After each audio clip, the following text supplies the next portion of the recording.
Jacob Zuma, President of South Africa, it's great to have you with us today. Thank you.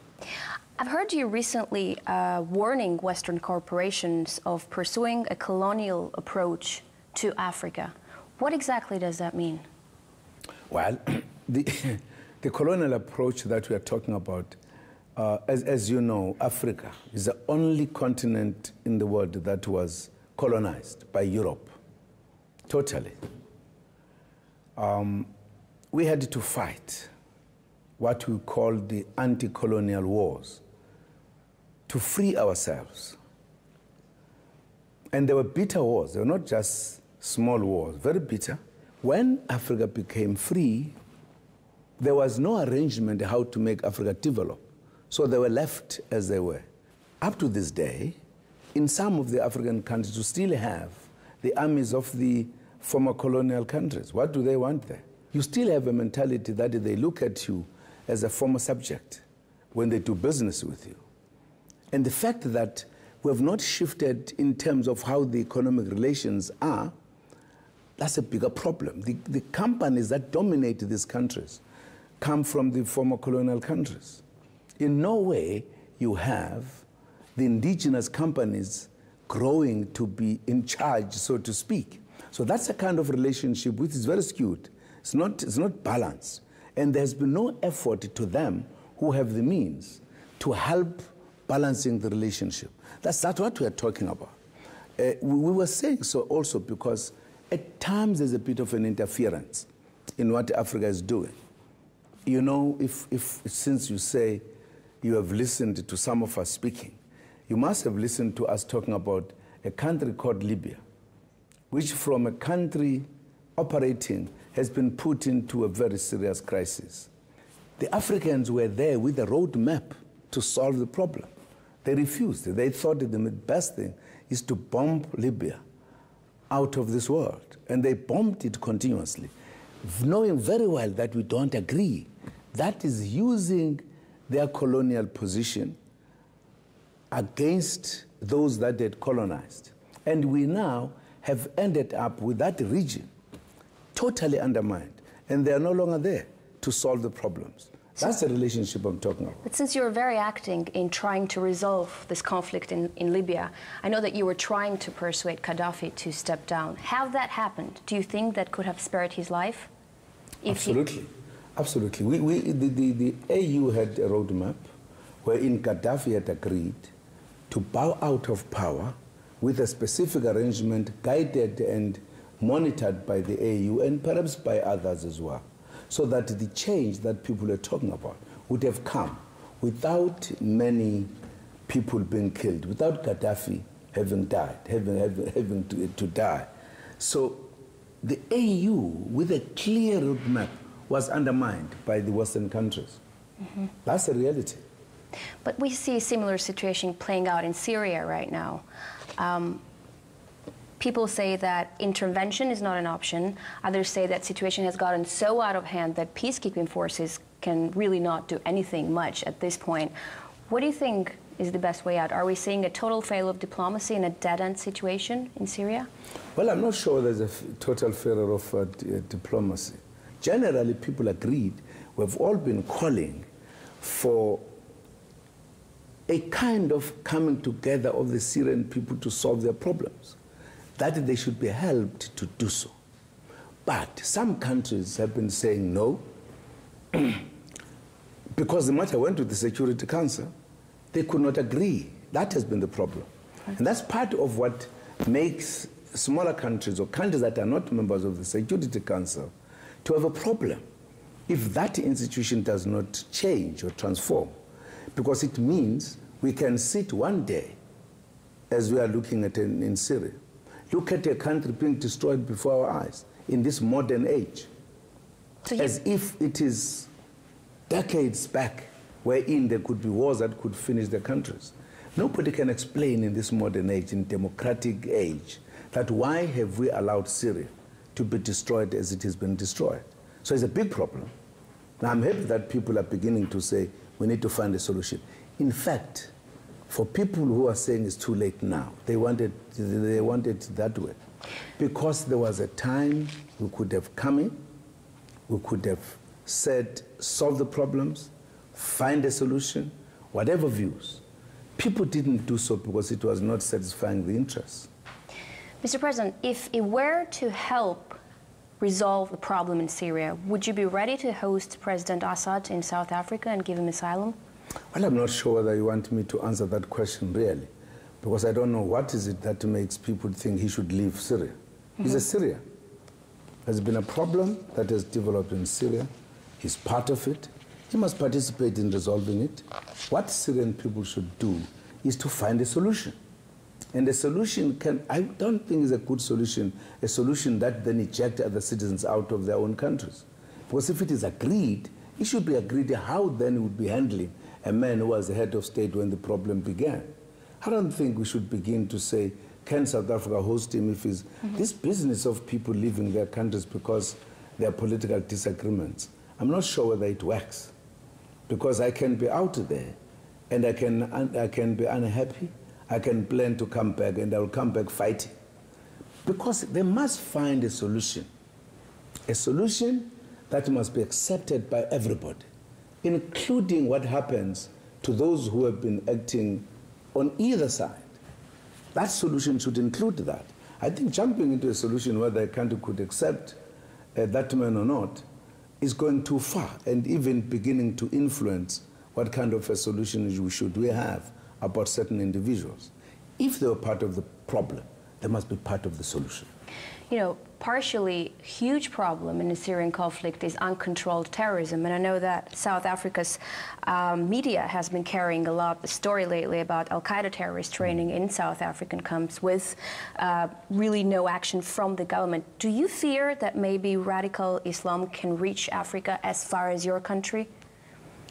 Well, I can't estimate that because I don't know how it operates.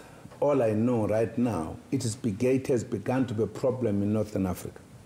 And that's our concern as African countries. Because we don't want it to spread as far as it could.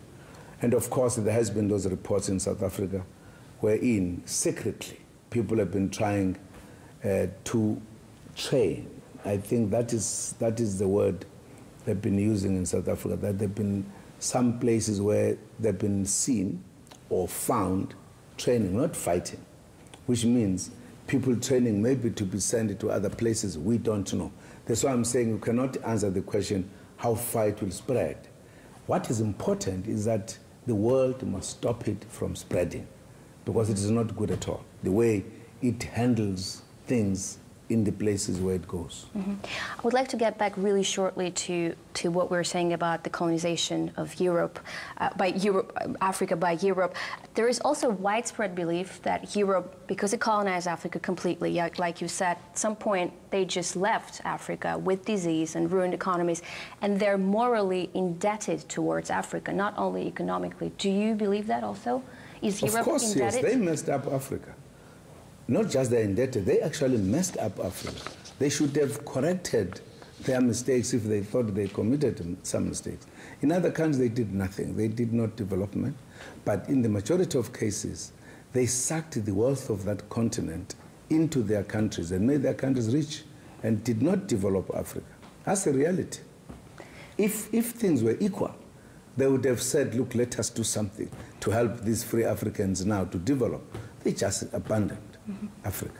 But what about China? Because everyone knows that China has a large appetite for African resources at this point. How do you make sure that they don't become the new colonialists of the 21st century? They can't be. China is not colonizing anyone. Europe held a conference to discuss how to colonize Africa, took a resolution collectively. China has not done so. They came to Africa not to do business. They came to Africa to colonize. That was their mission. China's mission is different. They're coming to do business in Africa. And I know that many people ask that question. China is doing business in Africa. I think it's going to depend on how Africa does business with China. That's the main thing. But you cannot equate the two. I think it's a wrong equation to say China is now coming to colonize Africa. Not at all. China has come to develop. It has brought better development in a short space of time than what the colonialists did in decades, if not centuries. But at this point, Europe still remains one of your biggest trading partners, and of course, yes, their there's no doubt about it. crisis has hit you even more than no they. No doubt about it. Precisely because of their influence in the continent, they remain the biggest trading partners. So are you going to diversify? And that's why their problems impact on us. Mm-hmm. Are you going to try to diversify your trade? We've been trying to do so. We're trying to do so. Mm-hmm. We're in the process of that. That's why, as you asked about BRICS, it's just one of the steps that to begin not to concentrate on the continent, that in fact looks after itself more than looking after the partners that it works with. I know that lately there's been a will to create a BRICS development bank. There are already such institutions throughout the world, like the World Bank or the Asian Development Bank. What will be different about this particular bank? How would it operate differently from other institutions that are similar? You know for a fact that there's a hue and cry from the developing countries that the established banks today or financial institutions are very discriminatory. They are not allowing other parts of or regions of the world to participate. There's been a lot of debate about the need to transform the financial institutions. They are resisting to transform. And the manner in which they are dealing with those that needs to be helped, they are using the rules that were established decades and decades ago. The world has changed. These institutions have not changed with the world.